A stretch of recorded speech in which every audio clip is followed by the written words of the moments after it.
The R90S is an icon. It comes actually from a time where bikers were rebels. It's a cool bike from the 70s, and the bike has a real great soul. It was the first bike which had a designer working on it, and we decided to bring out this old jewel and recut it in a way that nobody expected from BMW Motorrad. We were looking for a partner with the right spirit and knowledge how to build a high-performance bike. And we found him, actually in California.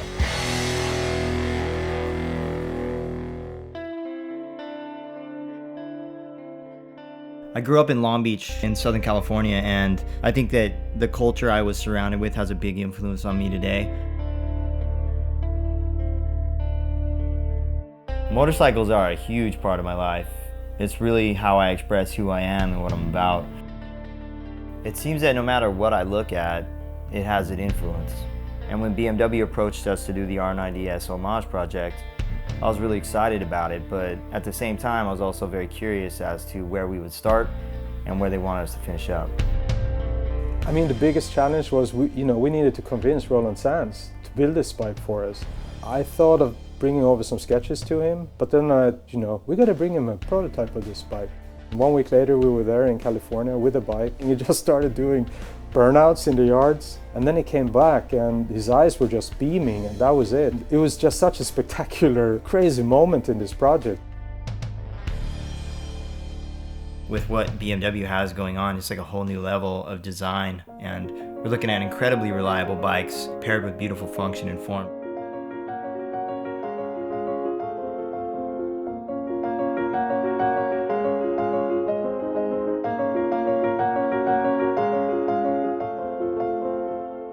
What I really love about motorcycle design is that you get to design every bit and piece of the bike. But that's also the challenging bit, because you got to understand every piece and bit of the motorcycle.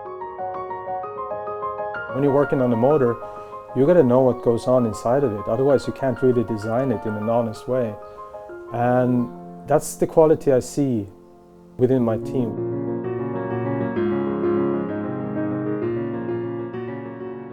What I think is interesting with this motorcycle, somehow it also reflects the spirit in the design studio. Because a lot of people out there, they think that we're like these super clean-cut guys running around in white lab coats and, working on computers that creates motorcycles in a magical kind of way. Yeah, on one hand it might be true, right? We're a very high-tech company. On the other hand, we're really a bunch of garage rats. And guys are welding and grinding and getting dirty. And this combination, I think, is just the coolest thing, right?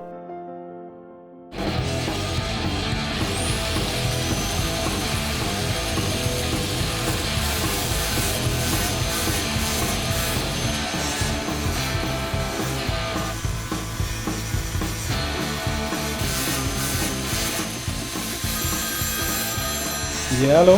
Hola, what's happening? Hey, Roland, you sent me a picture of the frame for the instruments. It's such a killer part. We got that part back, man, and it's perfect. Like, it's really lightweight. When people think about BMW, they usually think about precision and function, which is also correct. I mean, we're always at the cutting edge, pushing innovation. That's our thing.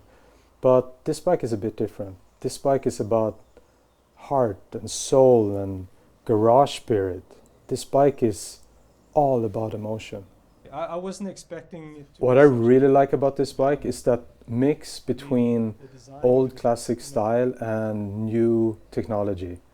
Like, the bodywork is very simple, very clean. It really captures that pureness of the R90S. And then we have all the technology where everything is just littered with the best parts you can get that really speaks high performance. When BMW came to us and said they wanted to do the R90S homage bike, it was a really big project just in general, but we really attacked it from both ends. So it was not only aesthetically correct, but then the fully functional aspect of it as well. All of us had the same vision, which is pretty, I think, unique when you pull people from such different parts of the world together. But I think that it really shows in the end result.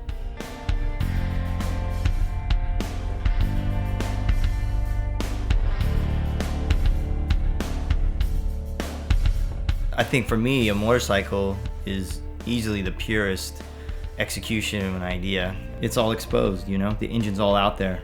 Every mechanical piece is exposed to the world, and you really can't hide bad design with a motorcycle. It's all right there. I really get a lot of satisfaction out of making that work.